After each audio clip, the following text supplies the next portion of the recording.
السلام علیکم ورحمۃ اللہ وبرکاتہ۔ الحمد للہ الحنان المنان الذي خلق الانسان وعلمه البیان، والصلاة والسلام على رسوله سید الانس والجان وعلى آلہ واصحابہ ذوی الخیر والاحسان، اما بعد فاعوذ باللہ من الشیطان الرجیم، بسم اللہ الرحمن الرحیم۔ ان الدین عند اللہ الاسلام، صدق اللہ مولانا العظیم۔ بارگاہ رسالت مآب صلی اللہ علیہ وسلم میں درود پاک کا ہدیہ پیش کریں۔ اللہم صلی علی سیدنا و مولانا محمد معدن الجود والکرم وآلہ واصحابہ الکرام وابنہ الکریم وبارک وسلم صلاة دائمة سرمدا ابدا۔ ایک عرب نے آدمی کا بول بالا کر دیا، خاک کے ذروں کو ہمدوش ثریا کر دیا۔ خود نہ تھے جو راہ پر اوروں کے ہادی بن گئے، کیا نظر تھی جس نے مردوں کو مسیحا کر دیا۔ آج سے میرے عزیزو ہمیں تاریخ اسلام سننی ہے۔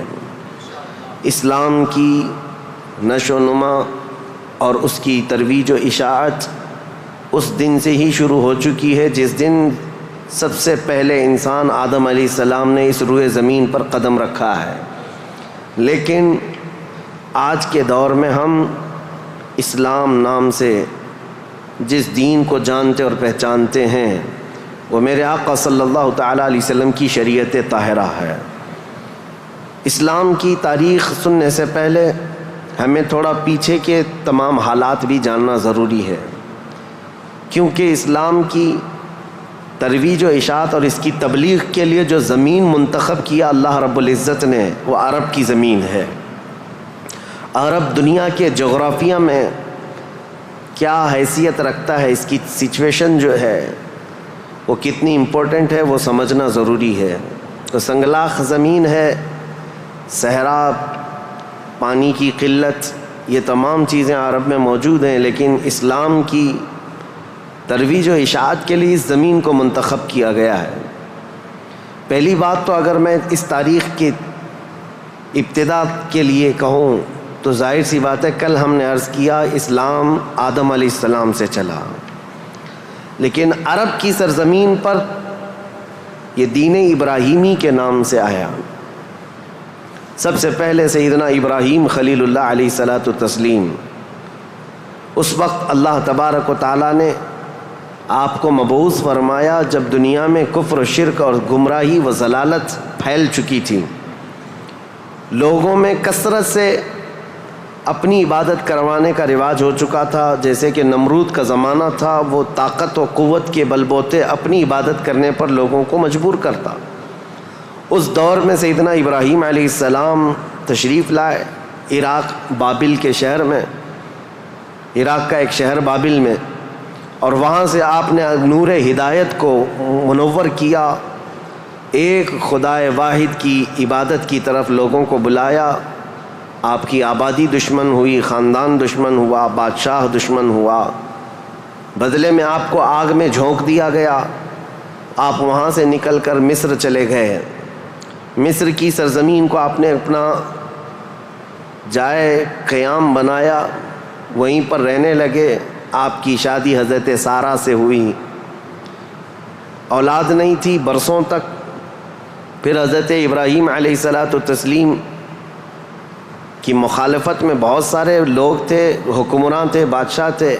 ایک وقت ایسا آیا کہ مصر کا ایک بادشاہ جو آپ کی مخالفت میں بہت زیادہ آگے تھا، لیکن اللہ تعالیٰ نے اس کے سینے کو نور ہدایت سے روشن کیا، پھر وہ آپ کی عزت و تکریم کیا۔ پھر اس بادشاہ نے اپنی بیٹی ہاجرہ کو ابراہیم علیہ السلام کے ساتھ بیاہ کر دیا۔ شروع سے میں تاریخ میں چل رہا ہوں، سب کو ذہن حاضر رکھنا ضروری ہے کہ حضرت ابراہیم علیہ السلام کو حضرت ہاجرہ دوسرے نکاح میں آئیں، یہ بادشاہ کی بیٹی تھیں، اور ہوا یہ کہ دو بیویاں ایک گھر میں رہیں، معاملات الگ ہو جاتے ہیں۔ تو جب معاملات بدلنے لگ گئے تو حضرت ہاجرہ کہ گھر میں ایک بیٹا پیدا ہوا جو حضرت اسماعیل علیہ السلام ہے. تو حضرت ابراہیم علیہ السلام کو حکم الہی ہوا کہ اس ماں اور بیٹے کو الگ رکھا جائے اور پہلی بیوی کو الگ رکھا جائے. تو ابراہیم علیہ السلام حضرت سارہ کو مصر میں ہی چھوڑ دیے اور حضرت ہاجرہ اور حضرت اسماعیل علیہ السلام کو لے کر عرب کی سرزمین میں داخل ہوئے. یہاں سے عرب کی تاریخ شروع ہوتی ہے. عرب کی سرزمین کو آباد کرنے والے پہلے انسان ابراہیم علیہ السلام ہیں. عرب میں بھی ساری زمین کا انتخاب نہیں. عرب کا جو مرکزی علاقہ تھا وہ مکہ مکرمہ تھا. مکہ مکرمہ اور خانہ کعبہ جو آج جہاں پر ہے وہ دنیا کے مرکز میں واقع ہے, سینٹر میں واقع ہے. ابراہیم علیہ السلام وہاں تشریف لائے. اس وقت کوئی آبادی نہیں تھی, کسی کا گھر نہیں تھا, کوئی مکان نہیں. خانہ کعبہ پرانی شکل میں جو فرشتوں کا بنایا ہوا, آدم علیہ السلام کا بنایا ہوا, نوح علیہ السلام کا بنایا ہوا مٹی کی شکل میں موجود تھا. ابراہیم علیہ السلام وہاں پر اپنی بیوی اور اپنے بیٹے کو ایک چھوٹا سا گھر بنا کر دے دیتے ہیں, بغیر چھت کا مکان تھا. پھر اس کے بعد وہ وہاں سے چلے گئے, پھر دوبارہ آتے رہے جاتے رہے. اسماعیل علیہ السلام کی عمر جب سن بلوغت کو پہنچی تو ابراہیم علیہ السلام کو حکم ہوا کہ اس خانہ کعبہ کی تعمیر کی جائے. تو ابراہیم علیہ السلام نے اپنے بیٹے حضرت اسماعیل علیہ السلام کے ساتھ مل کر کے خانہ کعبہ کی تعمیر کی. آپ کو بانی کعبہ بھی کہا جاتا ہے. دو ہی باپ اور بیٹے نے مل کر پورے خانہ کعبہ کی تعمیر کی. اس کی دیواریں اونچی کی, جس کا ذکر قرآن پاک میں بھی موجود ہے. اس ایک پتھر پر کھڑے ہو کر کے آپ تعمیر کرتے تھے, جس کو آج مقام ابراہیم کہا جاتا ہے. پتھر جیسے جیسے دیواریں بلند ہو جاتا, جب آپ کے اترنے کا وقت ہوتا پتھر نیچے ہو جاتا. جب تعمیر مکمل ہو گئی خانہ کعبہ کی تو پھر ابراہیم علیہ السلام نے دعا کی کہ اللہ اس آبادی کو ہری بھری کر دے, شاد و آباد کر دے, اور یہاں رہنے والوں کو ہر قسم کے پھل اور میوہ جات سے تو ان کو رزق عطا فرما. آپ کی دعا قبول ہوئی. جو بے آباد علاقہ تھا, اب سنیں تاریخ کہاں سے شروع ہو رہی ہے. بے آباد علاقہ, کوئی آبادی نہیں تھی. ایک قبیلہ آیا جو تجارت کے لیے کہیں کا سفر کر رہا تھا. چونکہ وہاں پر زمزم کا کنواں بھی تھا. تاریخ میں آپ کو پتہ ہے حضرت اسماعیل علیہ السلام کی ایڑیوں سے زمزم کا کنواں نکلا, اور وہ پانی کا سوتا چشمہ ایسا تھا کہ کنٹینیو جاری, بلکہ آج تک جاری ہے. تو ایک قبیلہ وہاں سے سفر کر رہا تھا جس کو قبیلہ بنو جرہم کہا جاتا ہے. وہ وہاں کی خوبصورتی کو دیکھ کر, وہاں کے پانی کی فراوانی کو دیکھ کر وہیں پڑاؤ ڈال لیے اور وہیں رہ گئے, بس گئے. یہ پہلا قبیلہ ہے جو مکہ میں آباد ہوا, قبیلہ بنو جرہم. پھر حضرت اسماعیل علیہ السلام نے اسی قبیلے کی ایک لڑکی سے شادی بھی فرمائی, اور حضرت اسماعیل علیہ السلام کے گھر میں 12 بیٹے پیدا ہوئے. آپ کی اولاد اب بڑھتی گئی. عرب سرزمین میں سب سے پہلی یہ نسل ہے, عرب کو آباد کرنے والی پہلی نسل اسماعیل علیہ السلام کی ہے. قبیلہ بنو جرہم کے ساتھ آپ آباد ہوئے مکہ مکرمہ میں. اب ان کی نسل اتنی بڑھتی گئی کہ اسماعیل علیہ السلام کے بیٹے تھے نابت, ان کے ہاتھ میں خانہ کعبہ کی تولیت آئی. خانہ کعبہ کی حفاظت اور اس کی ذمہ داریوں کا یہ سارا انتظام آپ کا تھا. چند دنوں کے بعد پھر ایسا ہوا کہ قبیلہ بنو جرہم کے لوگوں نے, جو حضرت اسماعیل علیہ السلام کے سسرال تھے, خانہ کعبہ کی تولیت پر انہوں نے قبضہ کر لیا. اسماعیل علیہ السلام کی اولاد نے کوئی بھی ان کے ساتھ جھگڑا نہیں کیا, کسی بھی طرح کا برا برتاؤ نہیں کیا, کیونکہ ننیال کے تھے. تو کئی سالوں تک قبیلہ بنو جرہم کا خانہ کعبہ پر قبضہ باقی رہا, لیکن انہوں نے بدعنوانیاں شروع کر دیں. خانہ کعبہ کے پاس لوگ جو دور دور سے آتے تھے دنیا میں, حاجی, اس وقت بھی ہر سال حج ہوا کرتا تھا, ان کے ساتھ برا سلوک کرنا, ان سے چڑھاوے لینا, ان سے زیادہ مانگ کرنا, یہ سب چیزیں ہونے لگی. تو پھر حضرت اسماعیل علیہ السلام کی اولاد نے دوبارہ خانہ کعبہ کی تولیت اپنے ذمے لے لی. تولیت کہتے ہیں ذمہ داری, جس سے متولی کہا جاتا ہے. جیسے مسجد کا متولی ہوتا ہے، تولیت اسی کو کہتے ہیں، خانہ کعبہ کی خدمت کی ذمہ داریاں۔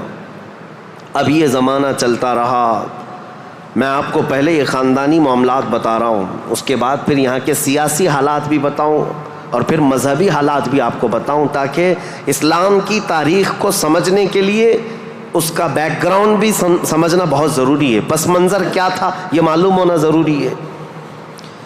اب اسماعیل علیہ السلام کی اولاد میں عدنان ایک شخص پیدا ہوئے جو آل اسماعیل میں بہت ہی معزز انسان تھے۔ اکثر صحابہ کرام کا اور خود رسول اللہ صلی اللہ علیہ وسلم کا نسب حضرت عدنان تک پہنچتا ہے، وہ ہمارے آقا صلی اللہ تعالیٰ علیہ وسلم کے جد امجد بھی ہیں۔ عدنان نے مکہ مکرمہ کی ذمہ داریاں سنبھالی اور اس کے بعد اب آبادی اتنی بڑھ گئی کہ ان لوگوں کو تجارت کے لیے اور اپنے معیشت کے لیے، اپنے معاش کے لیے دور دور جانا پڑا، مکہ چھوڑ کر کے باہر جانا پڑا، آبادی بڑھتی چلی گئی مکہ مکرمہ کی۔ اور اس کے بعد زمانے کے صبح شام گردش لیل و نہار جس کو کہتے ہیں، آتے گئے ایسے کہ آل اسماعیل علیہ السلام کی اولاد کا قبضہ یا ان کی خدمت کا معاملہ خانہ کعبہ پر ڈھیلا پڑتا چلا گیا۔ پھر کوئی دوسرا قبیلہ آیا، بنو خزاعہ، انہوں نے خانہ کعبہ کی تولیت اپنے حصے میں لے لی۔ اب جو اصل تاریخ شروع ہوتی ہے وہ میں بتانا آ رہا ہوں۔ تو برسوں برس اسی طرح سے گزرتے گئے اور پھر ایک شخص پیدا ہوئے جن کا نام فہر تھا۔ یہ اسماعیل علیہ السلام کے اولاد میں فہر نام ہے۔ فہر کا ایک لقب تھا قریش، اور یہیں سے قریش خاندان کی ابتدا ہوتی ہے۔ قریش ان کا لقب تھا اور اصل نام تھا فہر بن غالب۔ تو حضرت فہر جو رسول اللہ صلی اللہ علیہ وسلم کے پردادا ہوتے ہیں، یہ پیدا ہوئے اور ان کی اولاد ہوئی، اور اس کے بعد اب قریش خاندان کی ابتدا ہوئی، لیکن جگہ جگہ یہ لوگ منتشر ہو گئے، کچھ مکہ میں رہے، کچھ باہر رہے، لیکن خانہ کعبہ کی تولیت کی اور وہاں کا سارا قبضہ جو ہے بنو خزاعہ قبیلے کے ہاتھ میں تھا۔ پھر زمانہ بدلتا ہوا یہاں تک پہنچا کہ اسماعیل علیہ السلام کی اولاد میں یعنی قریش خاندان میں ایک شخص پیدا ہوئے جن کا نام قصی تھا۔ یہ تاریخ کے بہت اہم آدمی ہیں، بہت اہم ترین شخصیت ہیں قصی۔ ساری سیاست عرب کی وہیں جا کر ختم ہوتی ہے۔ قصی ایک کلاب کے بیٹے تھے، لیکن ایسا ہوا کہ باپ کا انتقال جلدی ہو گیا۔ قصی جو ہے بنو عزرہ قبیلے میں ہی پرورش پائے، اپنے ننیال میں جوان ہوئے تو آپ کو بتایا گیا کہ تمہارا خاندان تو اسماعیل علیہ السلام کا خاندان ہے اور خانہ کعبہ کے وہ ذمہ دار رہے ہیں، متولی رہے ہیں۔ تو وہ اپنے ننیال کو چھوڑ کر کے جب مکہ آئے تو قصی یہ جوان تھے، بھرے جوان تھے۔ آتے ساتھ ان کے اندر وہ ہنر تھا، پیشانی میں وہ چمک تھی کہ جو دیکھتا دیکھتا رہ جاتا۔ ظاہر سی بات ہے وہ چمک کسی اور کی نہیں تھی، وہ نور مصطفیٰ کی تھی۔ قصی نے آتے ساتھ ہی لوگوں کو اپنی طرف مائل کر لیا، لوگ جوق در جوق قصی کے گرویدہ ہو گئے۔ پھر قصی نے سارے قریش کو جو ادھر ادھر منتشر تھے سب کو مکہ میں جمع کر دیا، اور بنو خزاعہ قبیلے کے ہاتھ میں جو خانہ کعبہ کی تولیت تھی اس کو حاصل کر لیا۔ اب دوبارہ حاصل کرنے کے بعد اب تک مکہ مکرمہ میں یا خانہ کعبہ کی خدمت اور حرم میں جو معاملات چلتے تھے وہ یوں ہی چلتے تھے، جو ذمہ دار ہے اس نے جو دیکھ لیا وہ کر لیا۔ لیکن قصی نے باضابطہ ڈپارٹمنٹ بنائے، شعبے بنائے، حکومت کا اسٹیبلشمنٹ جس کا طرح ہوتا ہے پورا انہوں نے بنایا۔ انہوں نے ذمہ داریاں بانٹیں، سقایا، رفادہ، سدانہ، یہ سب نام رکھے گئے ہیں، یعنی انہوں نے شعبے ایسے بانٹ دیے، ڈپارٹمنٹ تبدیل کر دیے گئے کہ یعنی کئی قبیلوں کو جمع کیا مکہ میں اور کہا جب کبھی کہیں جانے کی ذمہ داری ہوگی، جھنڈا اٹھانے کی ذمہ داری، وہ ایک بہت اہم ذمہ داری ہوتی تھی، وہ ایک قبیلے کو سونپ دیا۔ اور ہر سال جو حاجی آتے ہیں مینا میں ان کو پانی پلانا اور کھانا کھلانا، اس کو سقایا کہا جاتا تھا، وہ ایک قبیلے کی ذمہ داری دے دی گئی، سقایا، یہ ڈپارٹمنٹ پوری منسٹری ہو گئی۔ اور اس کے بعد رفادہ، یہ ایک ذمہ داری ہے جو حاجی آیا کرتے ان کو پیسوں کی ضرورت ہوتی، کہیں دور دراز سے سفر سے آئے ہوتے ان کی مالی مدد کی ضرورت ہوتی، وہ ایک خاندان کے ہاتھ میں دے دیا گیا۔ یہ رفادہ ایک منسٹری کا نام ہے، وہ اس منسٹری کے ذمہ دار ایک قبیلے کو بنایا۔ پھر اس کے بعد سدانہ، خانہ کعبہ کی حفاظت، اس کے غلاف کو تبدیل کرنا، اس کی چابی کی ذمہ داری، اس کو کھولنا بند کرنا، اس کی صفائی کرنا، وہ بھی ایک قبیلے کے ذمے میں دے دیا۔ وہ باضابطہ ایک منسٹری بنائی گئی، ایک وزارت تھی، اور اس کے علاوہ تقریباً انہوں نے 26 منسٹریاں بنائی تھیں، شعبے بنائے تھے۔ کون؟ حضرت قصی۔ یہ دنیا میں سب سے پہلے اس طرح شعبے جات کو تقسیم کر کے، جیسے ایک جمہوری نظام ہوتا ہے، ایک ڈیموکریسی نظام ہوتا ہے، اس طرح سے آپ نے بنایا۔ اور حضرت قصی کی یہ مہارت تھی کہ پورے عرب میں آپ کا، بلکہ ہر جگہ آپ کا چرچا ہونے لگا۔ اور حضرت قصی نے اس چیز کو اتنے اونچے لیول تک لے جا کر وہاں مکہ مکرمہ کو پوری دنیا میں متعارف کیا کہ لوگ یہاں کی خدمتیں دیکھنے کے لیے آیا کرتے تھے، ہر قبیلے کو الگ ذمہ داریاں تھیں۔ یہ تاریخ ہے۔ اس کے بعد قصی جلدی ہی انتقال کر گئے، حالانکہ ان کو زیادہ وقت نہیں ملا، ان کا زیادہ وقت نہیں تھا۔ ان کی شادی ہوئی، شادی ہونے کے بعد ان کے گھر جو بیٹے پیدا ہوئے ہیں وہ 2 بیٹے تھے، ایک عبد الدار اور ایک عبد مناف۔ قصی نے اپنی ساری ذمہ داریاں، اپنی جانشینی عبد مناف کو دے دیا۔ عبد مناف یہ بہت ہی پاکیزہ اخلاق کے انسان تھے اور لوگوں میں بہت ہی معزز تھے، مکرم تھے۔ عبد مناف کے ذمے میں جو کام آئے تھے وہ جس طرح ان کے باپ قصی نے بانٹے تھے۔ اس کے بعد عبد مناف کے بیٹے پیدا ہوئے جو عرب قبیلوں میں نہیں، قریش خاندان میں سب سے افضل انسان سمجھے جاتے تھے، وہ حضرت ہاشم ہیں۔ ہاشم، ان کا لقب ہاشم اس لیے تھا کہ یہ اتنے فیاض تھے، اتنے سخی تھے کہ اپنا مال کا اکثر حصہ پورا حاجیوں کو کھلانے میں تقسیم کرتے تھے۔ ایک بار عرب میں قحط پڑ گیا تھا، لوگ بھوکے تھے اور لوگوں کے پاس مال و دولت کی کمی بہت زیادہ آ گئی، تو حضرت ہاشم نے سال بھر روٹیوں کے ٹکڑے کر کے ان کو شوربے میں ڈبو کر لوگوں کو پیٹ بھر کر کھلاتے تھے، اس لیے آپ کا لقب ہاشم ہوا۔ ہاشم اس ذمہ داری کو اس طرح سے سنبھالتے ہیں کہ خانہ کعبہ کی تولیت وغیرہ عبد الدار کے پاس تھی۔